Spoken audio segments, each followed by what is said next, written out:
Yes, ladies and gentlemen, we are on the lookout for the newest ambassador of a fit and healthy lifestyle with, of course, none other than Century Tuna.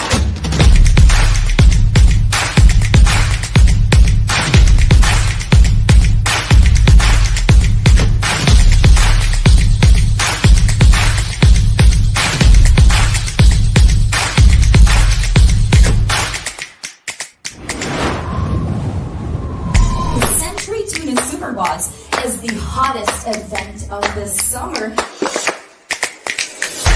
I'm Maysay Nagilling. Hi, I'm Shereen Ligas Victoria. I think the best quality of a Superbod is having a good personality. To practice self-love and believe in themselves. Just get protein anywhere you want. That is a Century Tuna.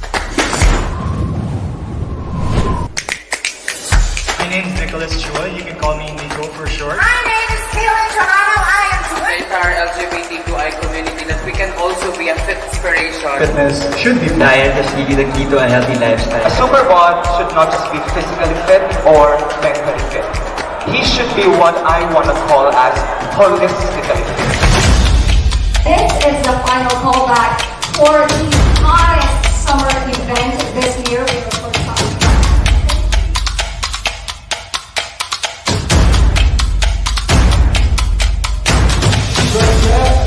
Marie goes on.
Okay, isang kumukulog at kumikidlat na Saturday night po sa inyong lahat. My name is Dale, Entertainment News Portal correspondent, and tonight, it's Raining Men Superbod Saturday night here at Entertainment News Portal.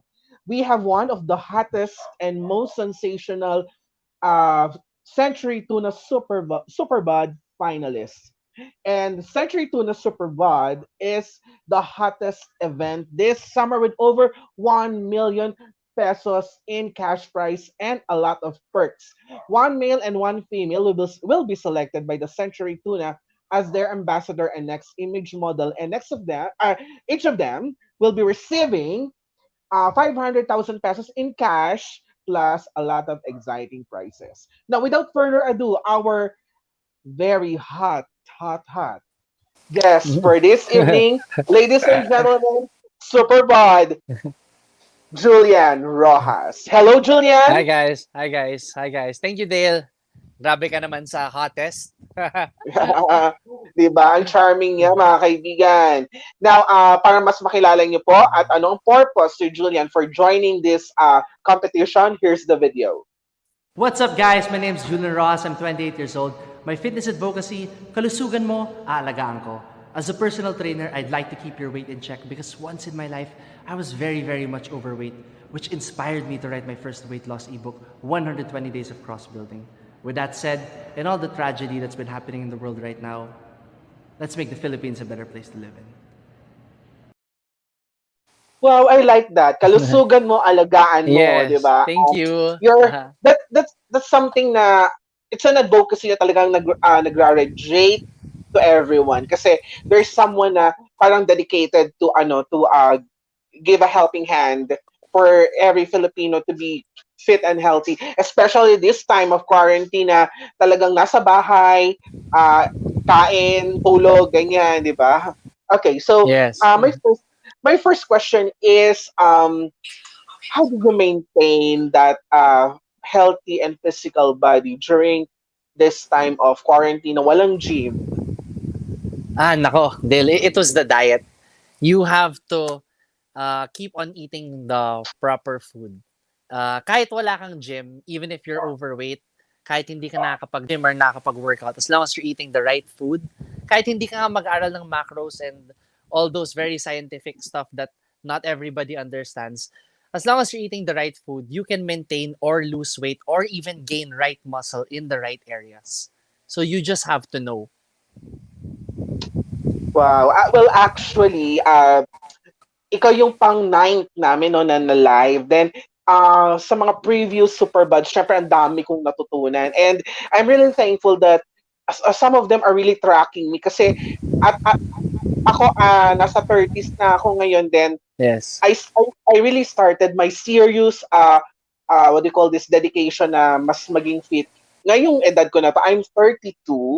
So ngayon ako nag-start talaga kasi before talaga food is what do you call this, it's a fantasy talagang I can't resist kasi yun ang ano ko pagdating sa food. So ngayon nagkaroon ako ng realization, determination, tsaka goal. So sabi ko, I cannot do whatever I want to do in the future kung mananatili ako sa ganitong disposition. So ayun. Yes. So I started yan. And thank God naman at least kahit paano yung mga nagre-respond sa aking mga Superbods. Tapos talagang inaano nila ako every day or every week. Okay, ganito, ganyan. Right now I eliminate pork. Yun. Wow.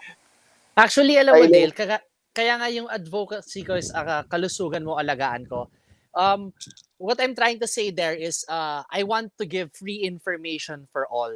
Kaya nga kalusugan mo, aalagaan ko. As a fitness professional, there are some things that I know that not everybody knows. And I'd like to share that. Just like sinabi mo, parang if you would maintain what you are doing, you would not parang be happy anymore. Pero maraming replacement yan eh. Like mayonnaise, you can replace it with vegan mayonnaise, which is a big cut in calories. Yung salt, you can replace it with Himalayan salt. Himalayan salt is 0 in calories. So marami yan, even with soy sauce, even with ketchup. So if you would put those replacements in your diet, and then per replacement that you do, you're cutting 50 to 100 calories, you're already losing weight dun pa lang. So, kaya that's why my advocacy is kalusugan mo, alagaan ko. Kasi hindi to alam ng maraming tao. And I wish that everybody would know this. Because if everybody would know this, it's so simple to be healthy. Yun. Okay. So, maybe later or maybe tomorrow morning, baka mag-message ako sa'yo na, okay, this is what I'm doing right now. Pero kasi dahil walang gym, wala naman talaga. Anyway, sabihin natin magka-gym man, hindi pa rin siya safe. Okay, Yes. so, ayun, may iba akong alternative na ginagawa to parang ma-compensate yung dahil nga walang gym, 'di ba? So, mas maganda na rin yung wag muna ring mag-gym dahil nga kahit sa gym mas vulnerable, mas mabilis kumalat itong napaka-sensational na COVID-19. Okay. Sige. Yes. Going back to your personal stuffs, you are actually an undergrad of political science. Tapos, Yes. nag-masters ka ng business. In Lyceum, yes. Yes, in Lyceum. What is the reason, or sabihin natin, bakit ganun yung combination? It's that actually, hindi siya yung typical Di ba, political science tapos business. Normally kasi when you say political science, ano kagad yan is pre-law eh, di ba? Well, Sige, ano yung... parang para sa akin kasi when I was entering college, I was still very lost. Ang alam ko lang is I wanted to become an actor. Yun lang yung alam ko. And pinili ko yung political science kasi yun daw yung pinakamadaling course. It was the easiest course daw para makapasok ng Lasal. So that's what I put there. Actually, hindi ko nga siya nagamit after eh. So yun yung... Yun yun. Okay. Understood. Now, business. Okay, siguro nag-masters ka ng business, baka nasa isip mo na baka, what do you call this, pwede ako maging businessman or I could have a business na pwedeng mag-boom someday. Ganun ba ang thinking mo when you entered your master's degree? Actually, my master started with my fitness idol sa Amerika. Isang YouTuber, si Christian Guzman. He's a very famous YouTuber.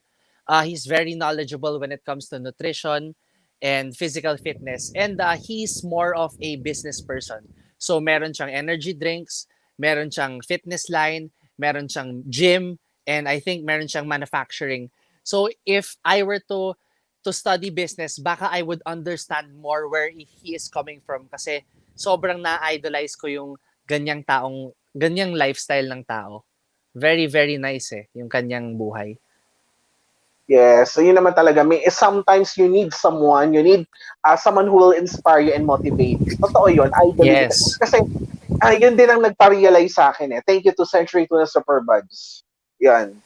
Okay, eto, gusto ko to from a teacher to a teacher kasi I'm a public school teacher. Nagturo ka ng physical education and good governance. Yes. Gusto kong malaman, how's your experience in teaching profession? Wow, I taught in the City University of Pasay. If familiar ka doon. It's the City Public College ng Pasay. So, well, I grew up sa kanto, and it wasn't parang hindi siya bago sa akin. Yung mga kausap kong bata are from the streets, and parang it was just normal. Hindi siya yung it was very different from the kind of classes that I attended to sa Lasal and sa Lyceum, but it wasn't different from where I came from where I grew up. So it was very normal to me. Okay, kamusta si Julian bilang isang professor?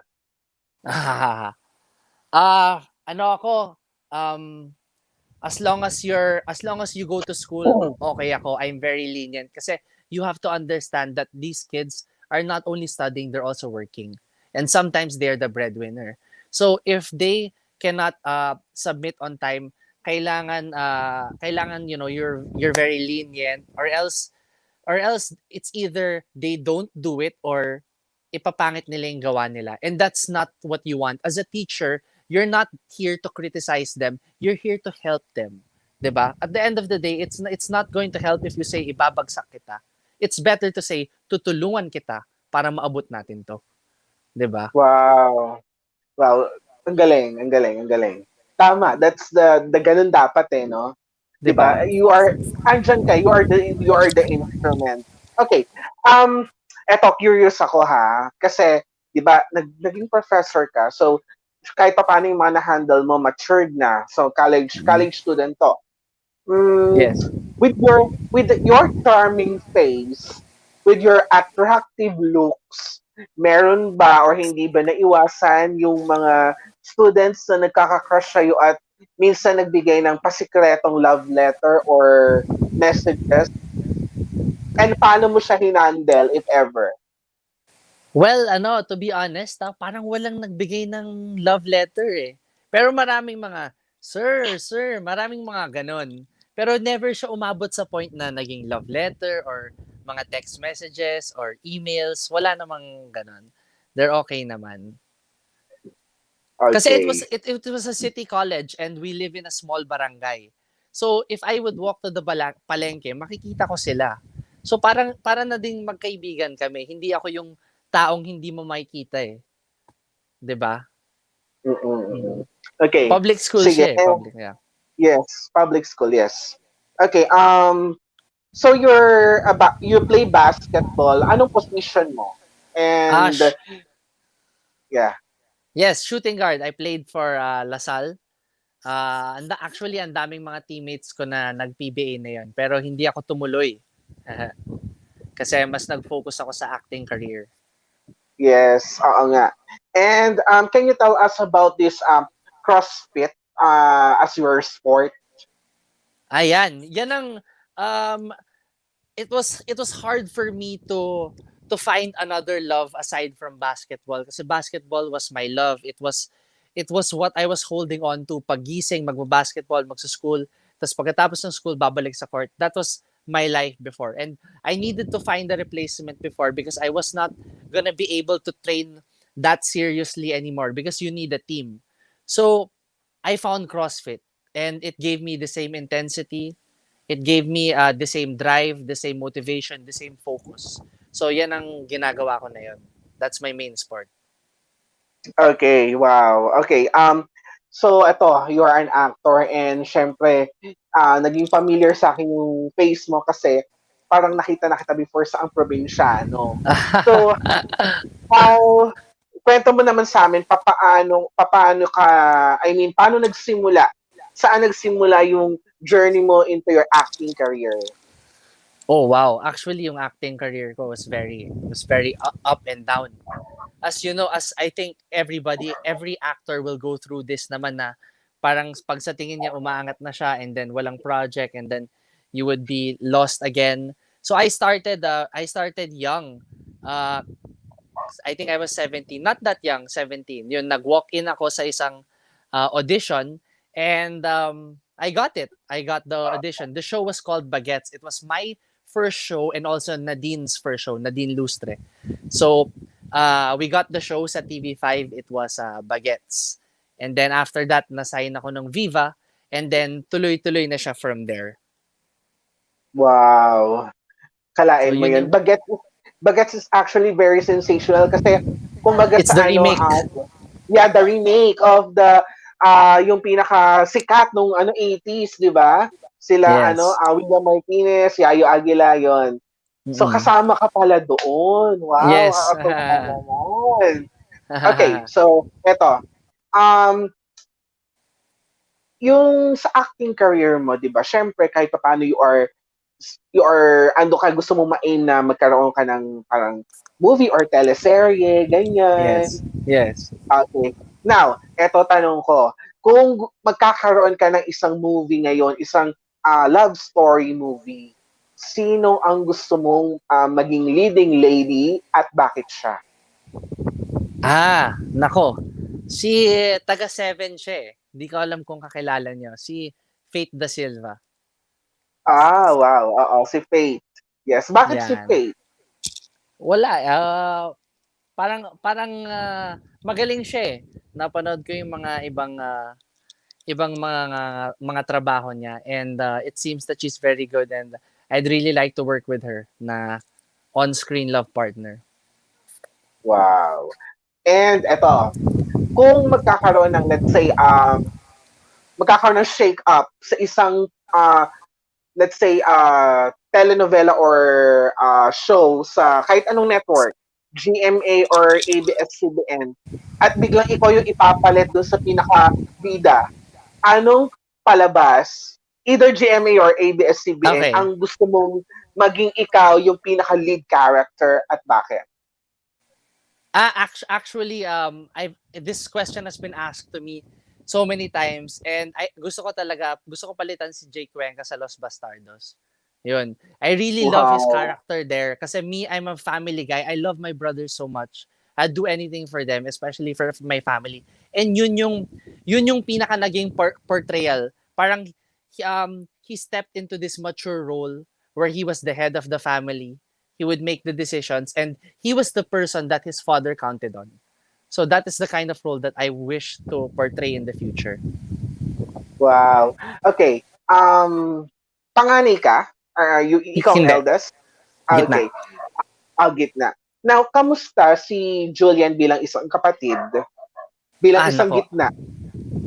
I'm a very, very loving brother.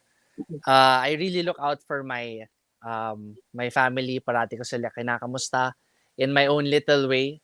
I'm very generous to them pag mga birthday, hindi ko kinakalimutan sila. And I always make them know that I love them very much because mahal na mahal ko sila.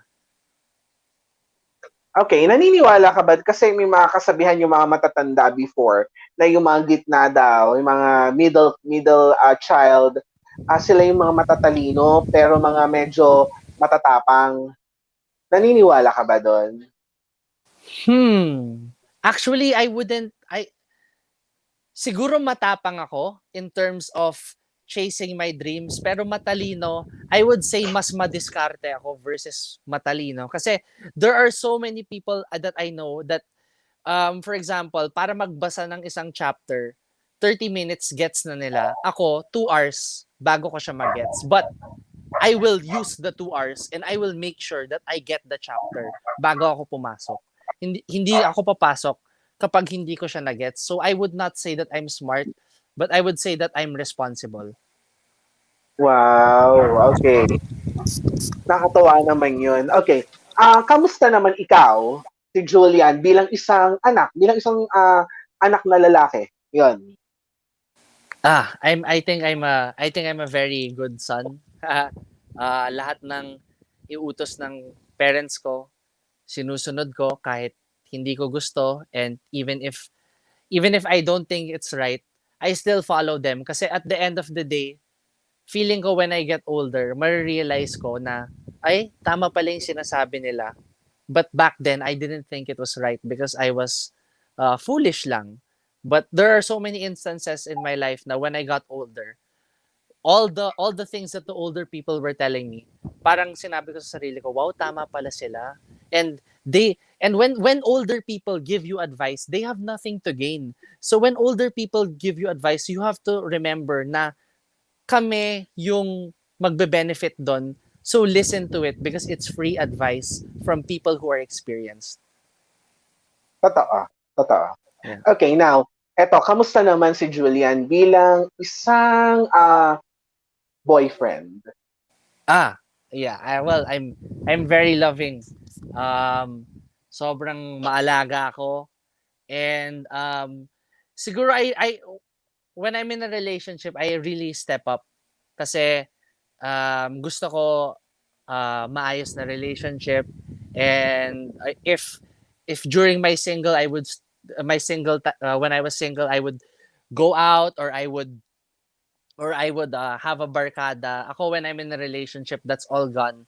Kasi when you get into a relationship, that's a different story. You have to let them know that you're gonna be there for them 24/7 and you can't have other priorities but them and work and your family. Wala ka nang pwedeng idagdag dun eh.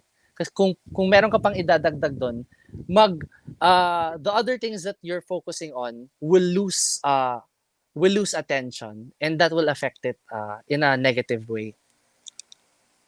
Okay, ngayon, follow-up question ko. Naka-experience na ba si Julian ng isang matinding heartbreak at paano mo to hinandle? Oh, wow. Heartbreak? Yes. Heartbreak, ang tagal na nito eh. This was in high school pa eh. Siguro dahil it was parang medyo fairy tale relationship, di kami nag-aaway and everything felt well. Pero if you would think about it kasi, when we're younger, our priorities are less. And siguro 10 years ago or even 5 years ago, you are a different person. So the way you think, your priorities are so different. So parang siguro yung hindi ko siya ma-express ng mabuti because it doesn't hurt me anymore. Pero yeah, in high school siguro. Pero ang mahalaga doon, I think it helped you to become the person who you are right now. At paano ka maging isang isang mabuting nobyo sa iyong nobya. Diba? Yes. Okay. Ngayon, can you describe to us ano yung ideal girl or woman para sa'yo? Yung makakapagpatibok ng iyong puso. Oh, wow. Siguro wag naman yung mas matangkad sa akin. Yung sakto lang, siguro hanggang dito. 'Di ba? um, she shares the same passion as me. She shares the same visions, goals, focused in life, wants something better.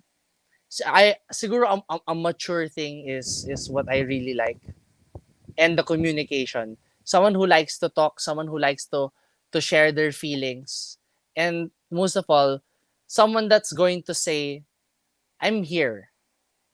I think that's what the world needs right now. It's for everybody to know that there's somebody out there that cares. And if we have that, the world will be a much better place.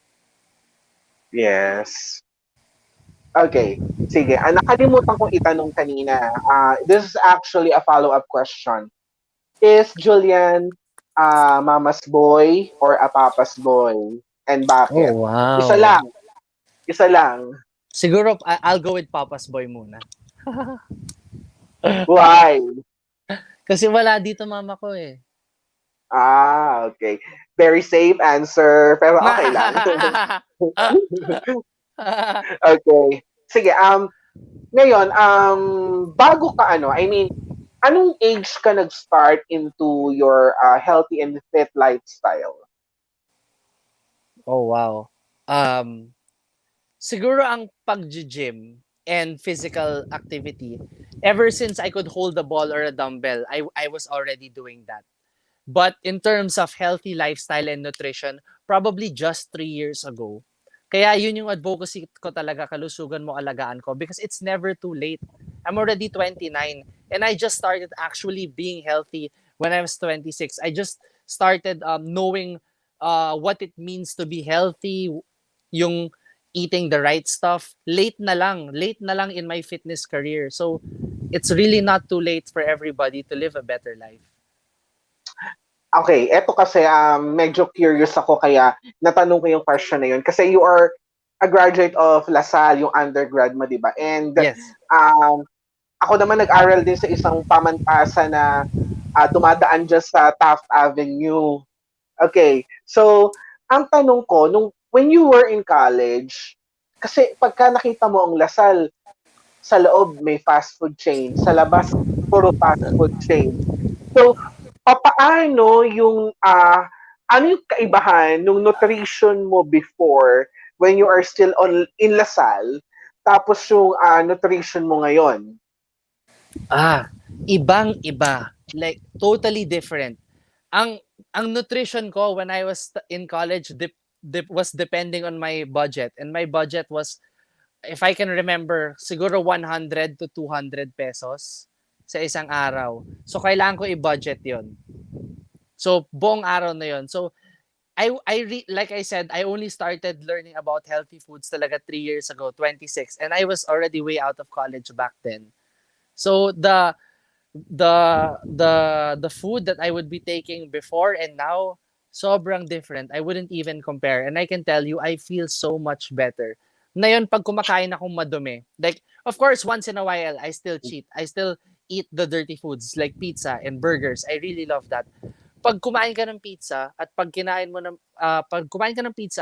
ka ng burger, after 7 days of eating healthy, ramdam na ramdam mo yung oil, yung gluten, lahat. You would really feel the calories like seeping through your body. Okay, sige. Well, actually, medyo what do you call this? Medyo sentimental sa akin yung sinagot mo na yun kasi 'di ba nga nasabi ko kanina na nag-start na ako ng ngayon ng mas serious na mas healthy and fit na lifestyle. Then totoo yung sinabi ng ibang mga superbuds na I will po a lot. Totoo pala. Tapos doon ko talaga naramdaman na parang nililinis. Nililinis ko. Oh my God, sabi ko ito pa. Pero I'm not feeling yung hindi ako nakaramdam ng alam mo yon yung medyo parang pagod or yung masyadong toxic sa pakiramdam. No, parang alam mo talaga na may binabago sa katawan mo kasi nag-start ka ng pagbabago. Yes. Yeah. Yes.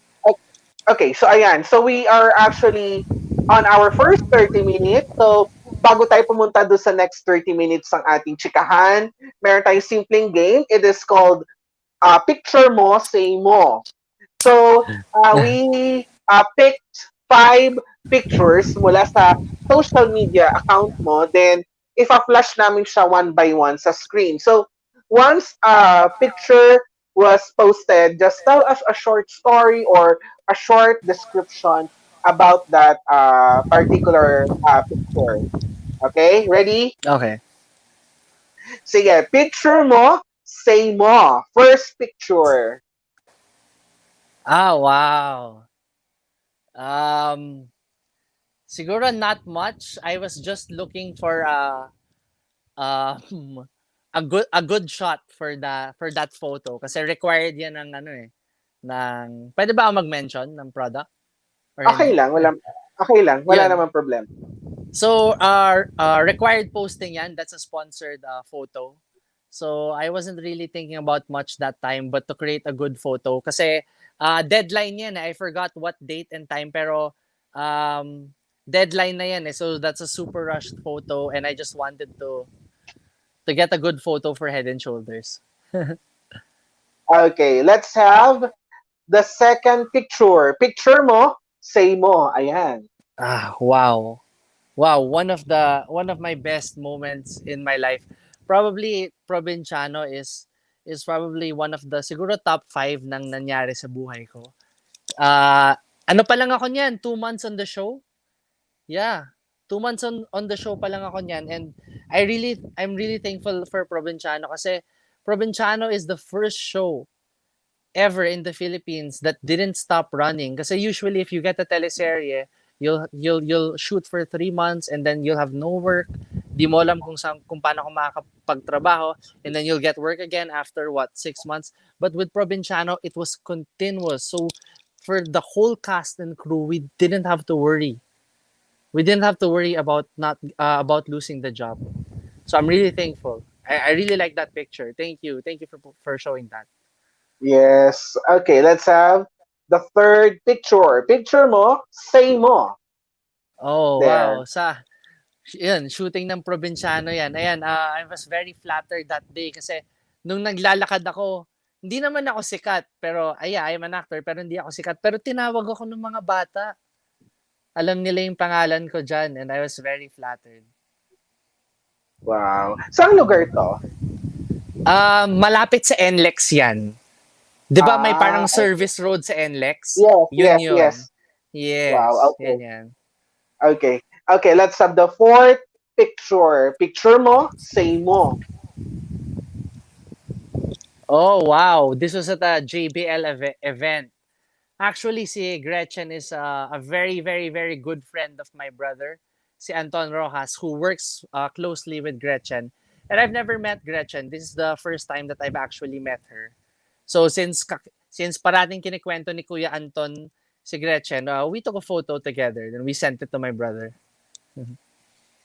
Okay, and let's have the last photo. Picture mo, say mo. Wow. Ayan. Wow. Thank you for showing that. Right now, I have no words. All I'm feeling now is motivation. That feeling, I honestly hindi ko nga alam na matatanggap ako kasi I was so bloated. I was so bloated that day, and wala akong agent na sinulat, wala akong kapit para makapasok diyan, and then that day I wasn't prepared. Pagpasok ko diyan sa Century Tuna, lahat sila sobrang batak. Pag tinignan mo yung katawan ko diyan, wala lang yan compared to yung mga nakapasok at yung mga hindi nakapasok. Grabe sila, grabe yung effort na ginawa nila. They were so physically fit, nakakainggit. And then ito yung feeling ko when I was walking, grabe, I was so happy, and I was really tucking my stomach in kasi pag ito na yung final and pinakain na kami. Ang dami kong pizza na kinain after pati tubig. So I'm really I'm really inhaling para hindi ako hindi ako mag-bloat. Yeah. Bloated ka pa yung lagay na yan, ha? Look at those Yes. abs. Oh my God. Okay. Sige. Ngayon na you are working as an actor sa probinsyano, of course, Yes. at ABS-CBN, gusto ko lang tanungin, kamusta ngayon na ang ABS-CBN ay nakasara or pinasara? Ano ngayon ang ano ngayon ang what do you call this? Paano mas ano sa tingin mo ngayon ang paano tayo makaka-cope up bilang isang sambayanan dahil parte na ng pamilyang Pilipino ang ABS-CBN. I'm sorry, I didn't understand the question. Okay. How do I? I'll go quick. Okay. Sa tingin mo paano tayo makakapag-adjust or makakapag-cope up dahil ang ABS-CBN ay parte ng pamilyang Pilipino? Well, I believe that kailangan lang natin suportahan lahat ng gagawin ng ABS na yun. Kasi ABS is not totally out. As in, ang dami pa ring viewers sa lahat ng platforms ng ABS. Kaya nga hindi siya nagsastop eh. In fact, I was called to audition for another show, a new show that they're doing. So ibig sabihin, it's not the end. And we're still fighting. Kaya laban lang, and lahat ng tulong na hihingiin ng ABS, let's please support them. If they're asking us to watch on YouTube, open these specific channels or platforms, let's do it. Kasi at one point in our life, ito yung nagpasaya sa atin eh. Ito yung nagbuhay sa atin eh. Tama. And inaabangan ko rin ang ABS-CBN mga shows, especially ang probinsyano sa YouTube. Doon ako tumitingin ng updates. I want. Okay. Yeah, I want. Yes, I want. Yeah. And ano yung pinaka greatest motivation mo bakit ka sumali ng Century Tuna Superbods 2020? Siguro one of my greatest motivations si James, if you guys are familiar. James Reed. Si James Reed. I once had the opportunity to train him for 4 months straight. And he was a really, really skinny guy. So almost every day kami nag-training. And after that, naging fitspiration siya ng Philippines. But in reality, that was more than my dream than his. So it's me now that has the opportunity to take that spot. And Yes. that has been my motivation ever since. And when I posted his magazine. I still have a copy of it. I read the article. Sinulat pa nga niya yung program ko eh. So I'm still flattered. Diba? After 6 years, that's history na eh. My program, Jules Fit, it's in his first men's health magazine. And when I posted it, I said a few words and then nag-comment siya. If you would look at my Instagram. Sabi niya, show him how it's done. So, sobrang na-motivate ako doon. Sobrang na-motivate na. Hindi na ako nag-reply because I was busy feeling all the emotions. Pero, yes, James, I'm gonna show them how it's done. Nakakatuwa, no? Si student na naging model ng Century Tuna Superbods, now, eto ka bilang isang trainer niya, isa sa mga nag-aspire ng title at nagko-compete ngayon for the title of the male Century Tuna Superbods image model, di ba? Nakakatuwa lang. Yeah. Now, kamusta si James bilang isang estudyante? I'm sure maraming gusto makaalam. Wow.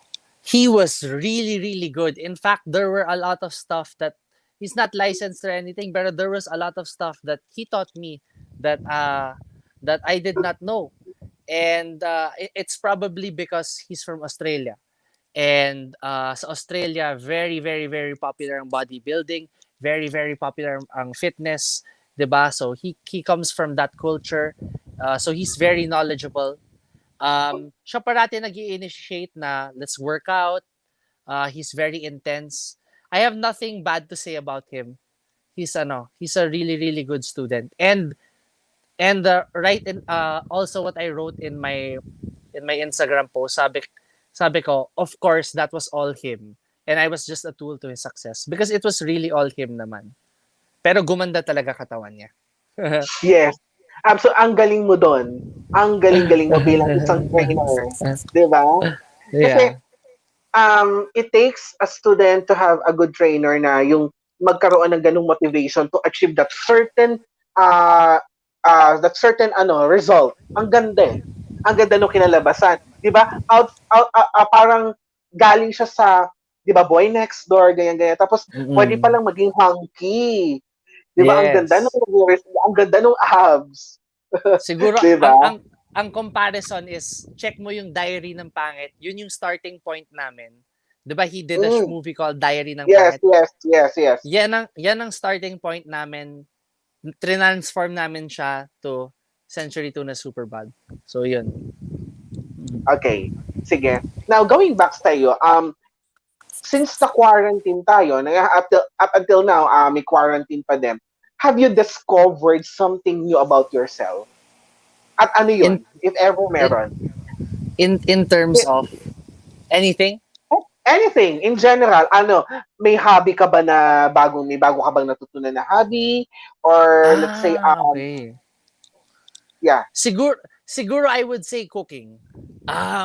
Sobrang yung cooking skills ko, hindi naman ako magaling or panglaban sa any cooking competition or ever, but I would have to say that I have learned a lot, and siguro if I would be given the opportunity to prepare for my family or friends, I would be confident to be able to say na, uy, masarap to. So if there's anything that I discovered in myself during this quarantine is that I love learning. I love gaining knowledge because knowledge is power. It's something cliche, but knowledge is actually power. What you know will get you places, and what you know will fascinate and help people who don't know. Wow. Grabe, ang sarap pakinggan, no? That certain that kind of wisdom coming from a Superbod like you. Sobrang impressed. Nakakatuwa kasi every Superbod na interview ko, ang dami kong natututunan from all of you. Grabe. Nakakatuwa. Kudos to Century Tuna for having this kind of competition and for having all of you involved at for having this platform na ma-get to know namin kayo kasi ang daming learning, sobra. Kaya maraming salamat. Thank you. Ngayon, natuto kang magluto, although hindi naman yung tipo talaga pang competition. Pero you say na masarap. Masarap naman. Ngayon, ano ang, let's say, what do you call this? Bigla ka namin binisita dyan, o crush ka namin. Kami ng Team ENP. Ano ang ihahain sa amin ni Julian Roxas? Lako, hindi ako magkakamali dito. Yung aking spicy chicken adobo. Yan. Wow. Yes, Grabe. bakit doon? Ano kaibahan nun sa lahat sa ibang adobo? Well, ano siya, ang ginagamit ko kasi siya sa kanya is chicken breast. Diba usually pag chicken adobo, meron siyang adobo cut. So, kakain ka ng medyo hindi naman ganun ka-healthy, but you would still get that enough protein to retain all the right muscles in all the right places and have a good time eating. Okay, sige. Ngayon, nagkaroon kayo ng challenge, di ba? Yung first challenge is #fishday everyday, tama ba? Yes. Nung binigay sa inyo yung challenge na yun, ano agad yung naging unang reaction mo and papaano mo siya pinlano? Oh, actually, alam mo, dun sa recipe, yung recipe kasi na yun, my guilt-free Century Tuna sandwich, when they asked for a snack, they asked to prepare kasi for 2 meals. One was a snack, and one was a meal, either breakfast, lunch, or dinner. Yung sa snack, hindi na ako nagduda doon. I told myself, it's the guilt-free Century Tuna sandwich. Why? Because guilt-free, kasi unang-una, yung ingredients nun is, of course, a bread, di ba? I'm gonna replace bread with wheat bread or sugar-free Yes. bread, automatically that's healthy. Century tuna, garlic, onion, pickles, very, very healthy. Instead of mayonnaise, we're going to use vegan mayonnaise. And instead of salt, we use Himalayan salt. So you could have almost the same experience or maybe even better for vegan people, but it's very guilty because you slash off maybe 100 calories easy off that meal. Yes, nakita ko nga yung preparation mo. Sabi ko, wow, parang ano naman to, parang napaka-healthy. Pero parang alam mo yun, parang ando pa din yung hitik pa rin siya, hitik siksik pa rin siya sa flavors. Pero healthy, I mean, ayun nga, guilt-free, di ba? Yes, Okay, yes. ayun. Going back sa Century Tuna journey mo, tawag dito, kasi di ba na-quarantine, nagkaroon ng ECQ. So, Yes. before that, you were announced as one of the official candidates or Yeah. official finalists. So, na-quarantine. So, syempre, andun yung expectation mo na, okay, so, baka hindi mo na matuloy dahil na-quarantine tayo. Now, ano yung naging reaction mo? Actually, tinanong ko na to sa ibang superbuds na nauna ko na interview.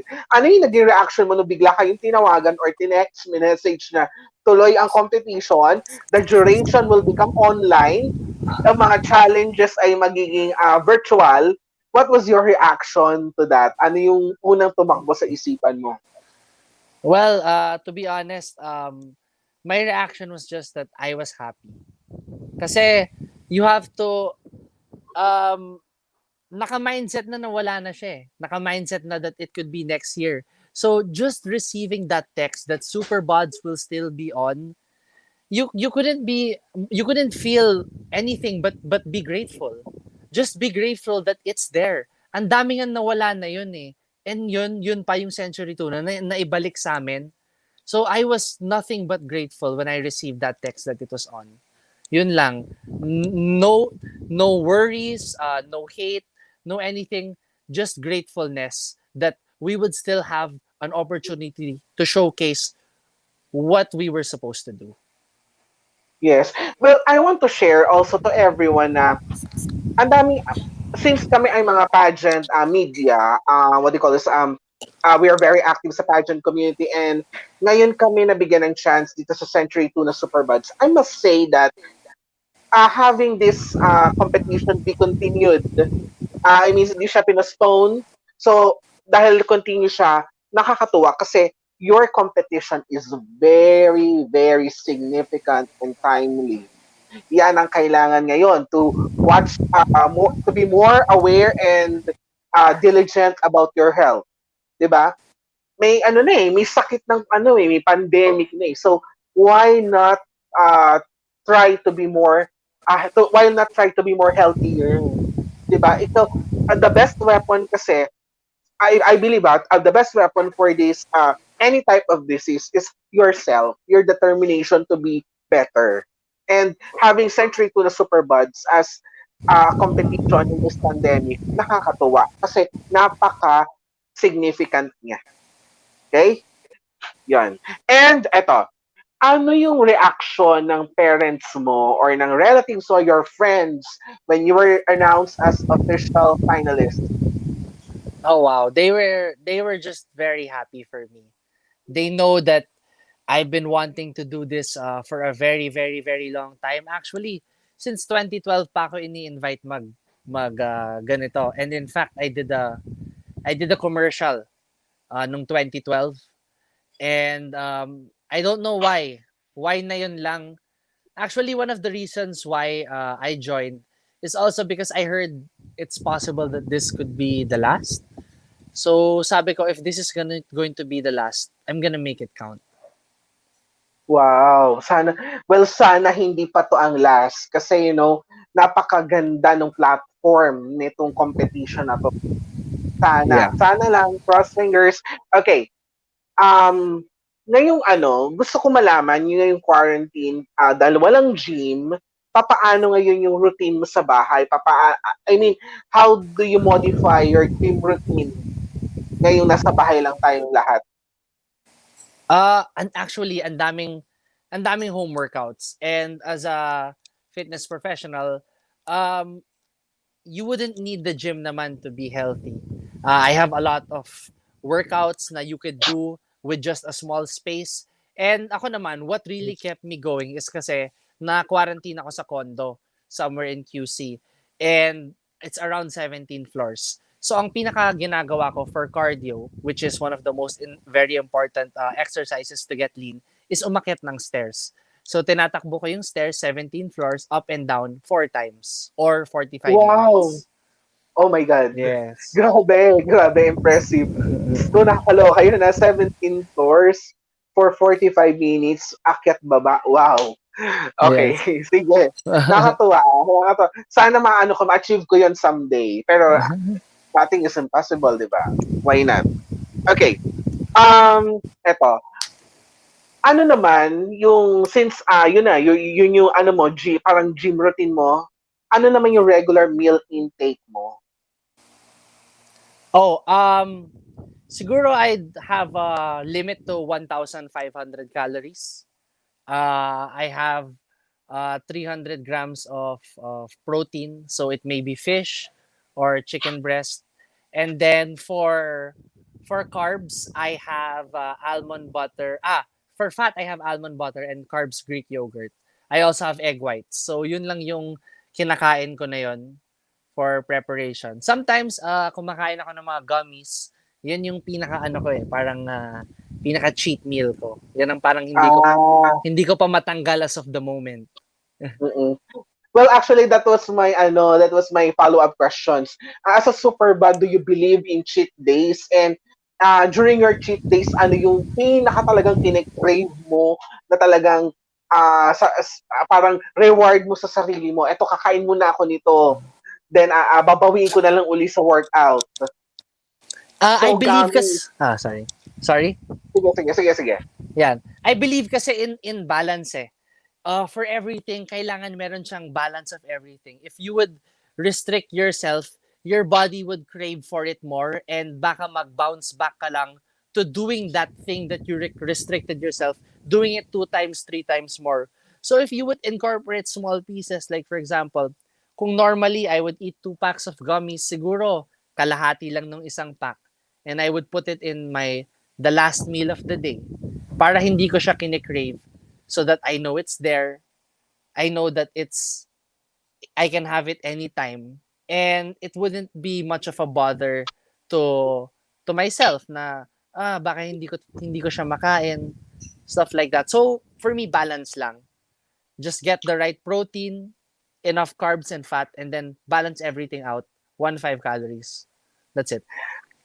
Okay, so ibig sabihin, kasi ang ginagawa ko right now, kasi before, share ko lang. Before, kaya ko makaubos ng isang bandehadong kanin sa isang upuan lang. Ganon ako katindi. Rice. Yan. Grabe. Yes, pambato ako sa Only Rice at sa Only Buffet. Now, I started with ngayon, I have in the morning a cup of rice, then proteins, nilagang itlog, chicken breast na actually pan-fried lang kasi sabi ko sa nanay ko, Nay, pahiran mo lang na mantika yung natin na hindi yan deep-fried.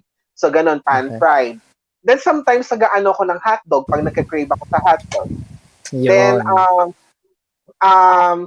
sa lunch, a cup of rice then what ang ulam namin kasi is, sabi ko kanina, wala na kaming pork.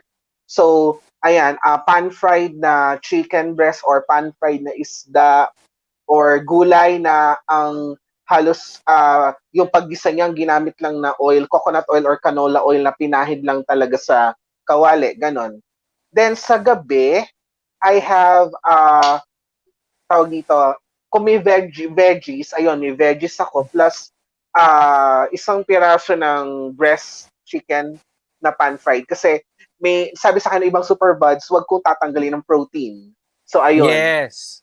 Then, that's very pag walang available na gulay, bumibili ako ng apple. Wow. So, apple, then a piece of chicken breast para may protein ako. Yun. So, ngayon, nakakamdaman ko talaga yung epekto. So, ganun pala siya talaga.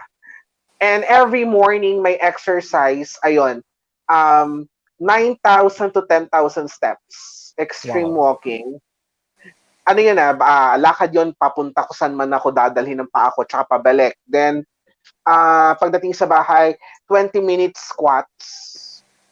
So, nag-squats ako for 20 minutes. Ang county ko is 1 to 16, 2 beses. Then, hinga ng 10 seconds kasi masakit na siya after the second 1 to 16. Then, mga 4 to 5 times na 1 to 16 na jumping jack. So, yun. Yun ang aking routine ngayon. And sa tingin ko naman kahit papaano ay nagkakaroon ng change kasi mas nararamdaman ko yung gaan ng katawan ko. That's good. Para sa akin, if I were to tweak that, siguro lahat ng oil na gagamitin mo, healthify it. There's olive oil, there's coconut oil. And then yung hot dog, siguro portioning tayo. If you would eat a whole hot dog, siguro cut it to 3/4 for a week. And then pag kaya mo na, 1/2.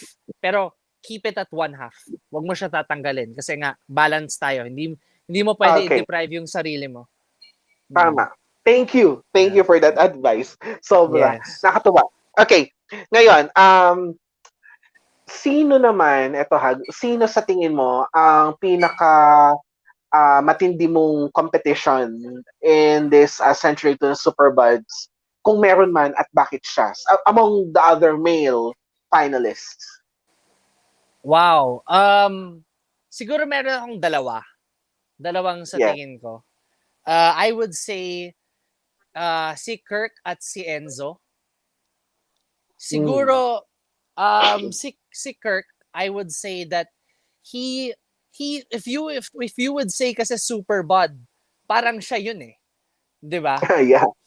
If you would say Superbod, ang pumapasok sa utak mo si Kirk. But then at the end of the day, parang para sa akin if I were an executive, I would want someone who's Filipino kasi.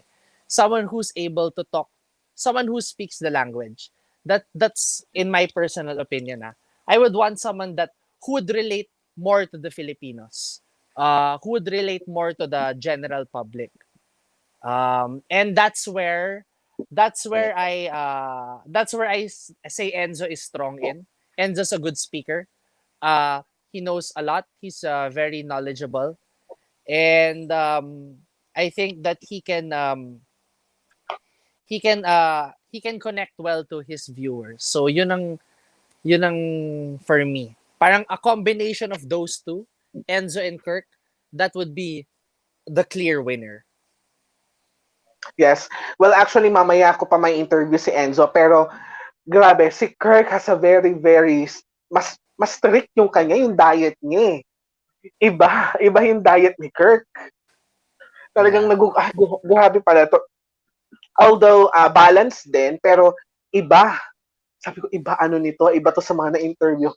Grabe disiplina nito. Although, talagang very fun ang personality niya, pero ganun talaga yung atake niya sa diet niya. Nakakagulat. Actually, si Kirk nga, he's been in the industry and in the scene naman for quite some time, and na yun lang siya naging lean talaga. So, para kudos to him, clap to him, kasi talagang he really prepared to be a Superbod. So, congrats to him talaga. He deserves the body that he has right now. Tsaka ito, I don't know if he's going to watch this, pero nakatabi ko siya one time kasi we get castings from the same person, si John from Reco, and nakasabay ko siya sa isang casting, and he brought a notebook. Meron siyang dalang notebook. He was writing something down. Pagkatingin ko sa kanan, he was writing P, F, C, and then so many numbers. And a normal person parang wouldn't really understand it, but I understood because he was counting his calories. So he really knows what he's doing. And then, so from then on, sabi ko, hanga ako sa tao na to. He knows what he's doing. So kudos to him. Yes. Ikaw naman, sa tingin mo, ano yung advantage mo among your other fellow male finalists? Ano sa tingin mo magpapanalo sa'yo? For me, I think it's my personality and how I can connect to the brand. I think that as an ambassador, I could be the one to be able to hold the Century Tuna values. I'm not I don't have the best body amongst everybody. Grabe, there are so many people in the competition who have a way better physique than me. Si Nelson pa lang, si Albert pa lang. Grabe mga katawan nila. But probably in terms of overall, I think that I would speak better, or I would be able to relate to the public more. Okay. Ngayon, what is your advice dun sa mga kagaya ko, mga taong nagsisimula ng kanilang fitness journey? Don't stop. It's so hard to start, and sobrang messy siya. And it even gets messier in the middle. Pero once andun ka na sa end of the tunnel, you're gonna see that light, and all your hard work will pay off. So whatever it is, whatever hardships you're experiencing, whatever problems it is, don't stop. Keep pushing. Kaya yan. Kagaya nga ng slogan, di ba? Stay strong, Pilipinas. Yes.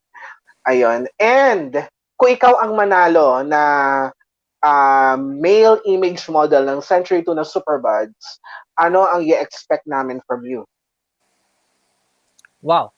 Well, everything that Century Tuna needs me to do, I will do it. And what I was planning to do is, like I said, I wrote a book, an ebook. It's called 120 Days of Cross Building. And since my advocacy is kalusugan mo, aalagaan ko, I plan to release my second book, and to make that free for all. All you have to do is message me, and I will be able to disseminate that information or give free knowledge to everybody that doesn't know, and now they will know. So, yeah, those are one of my plans. Sige, isa ako sa mga unang-unang magme-message sa'yo. Yeah, seriously. Okay, now before we proceed on our wrap-up, meron muna tayong fast talk. Okay, so pili ka lang doon sa dalawang choices, then, ayun, ganun lang siya kasimple. Okay. Sige, start. Cardio or yoga? Cardio. Push-ups, pull-ups? Pull-ups. Isa lang ha, basketball, CrossFit? Basketball. Okay, boxing or karate? Boxing. Abs or biceps? Abs. Free weights or machine? Free weights. Hanging bars or rock climbing? Hanging bars. Marathon or Zumba? Zumba. Okay. Leg day or rest day? Leg day. Lean beef or chicken breast? Chicken breast. Keto diet or intermittent fasting? Intermittent fasting. Steak or sushi? Steak. Pizza or burger? Ooh.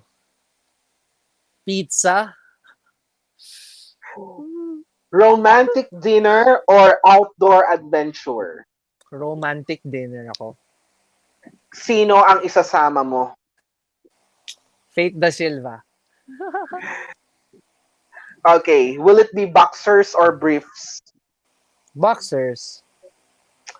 Flakes in oil or hot and spicy? Hot and spicy. Okay. Now, choose only one from your male fellow finalists. If I will be quarantined, I would like to spend it with male, lalaki. Enzo. Bakit? Siguro kasi siya lang yung nakausap ko.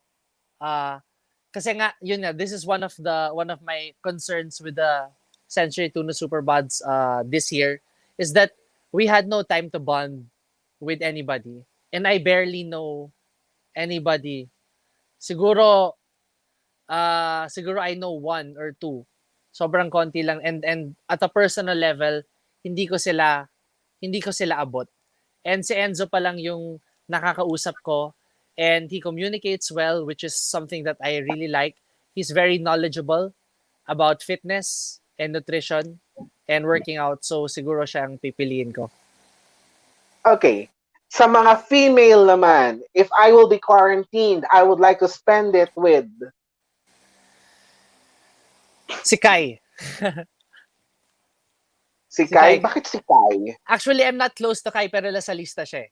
So, it would be super easy kasi all I have to say is, anong batch mo? And then tapos na. Diba?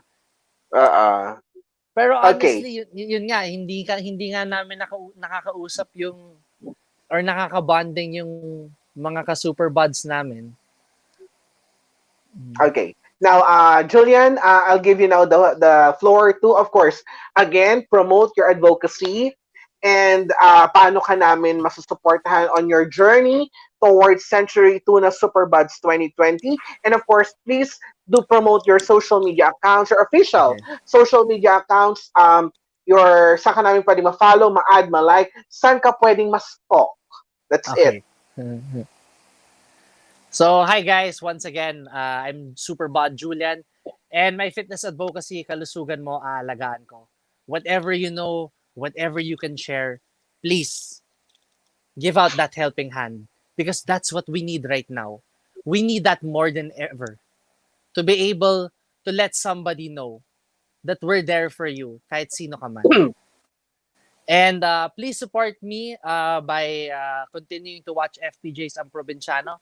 Meron din po akong ilalabas na BL series, which is coming out at the end of the month. It's called Omando. Ang kasama ko doon si Barbie Imperial, Kokoy De Santos, and Alex Diaz. Yes, please support you can watch my Superbod journey by following my IG, which is JulesFitPH. My Twitter is also JulesFitPH. My Facebook is Julian Roxas. If there's anything that you want to ask me, anything, ako, lahat ng nagme-message sa akin, sinasagot ko. So just shoot me a DM, shoot me a message in Messenger, and especially if it's about fitness, I will surely not snub you and you will get a reply from me. Ayun. Thank you very much. Ayan po mga kaibigan, Superbod Julian Roxas. And sa lahat po ng mga sumubaybay sa ating live chat interview, maraming salamat po. And maraming salamat din po to all the Superbods na na-interview namin before. We have Superbod K, Superbod Jason, Superbod Candy, Superbod Kathleen, Superbod Robert, Superbod Astrid, Superbod Katrina, and Superbod Kurt. And wag niyo rin po kalimutan to follow our official social media accounts, our official Facebook page, Entertainment News Portal. I-type lang po sa search engine ng inyong Facebook, Entertainment News Portal. Then you can browse our page and click like or follow. Then our official IG, Instagram account are at ENP official. Our official website at www.entertainmentnewsportal.com and our official YouTube channel at Arvin Cabachete. Lahat po ng mga live chats namin na gaya nito ay simultaneous ang broadcast sa aming official Facebook page, official website at official YouTube account. At kung meron po kayong mga na-miss sa mga live chats namin, pwedeng nyo pong bisitahin ang aming official YouTube channel para makita po lahat doon ang mga previous live chats at mapanood nyo po. And mamaya po agad-agad, alas 8 ng gabi, we have Superbod Enzo. So makikipagchikahan naman tayo kay Superbod Enzo. Let's get to know him more. Okay, same as what we did with our guest this Saturday night, Superbod Julian Roxas. Again, as gaya nga nung sabi ng Century Tuna Superbods, #Stay Strong Pilipinas. Hindi lang stay safe, stay strong. We have to always be strong. When you say strong, you have to be strong in mind and heart. Okay? So, maso-survive natin to, whatever is happening right now. And soon, balik na tayo sa normal. Hindi new normal, kundi normal. We can hug each other, we can shake hands, we can hold the hands of each other, we can beso-beso. Yun, inaabangan natin yun. So again, we heal as one. Dadating din tayo doon. Kapit lang, stay strong, Pilipinas. Maraming salamat po. Julian, again, thank you very much. And God bless po sa inyong lahat. Kita po Thank tayo you. mamaya, 8 p.m. Sige. Bye-bye.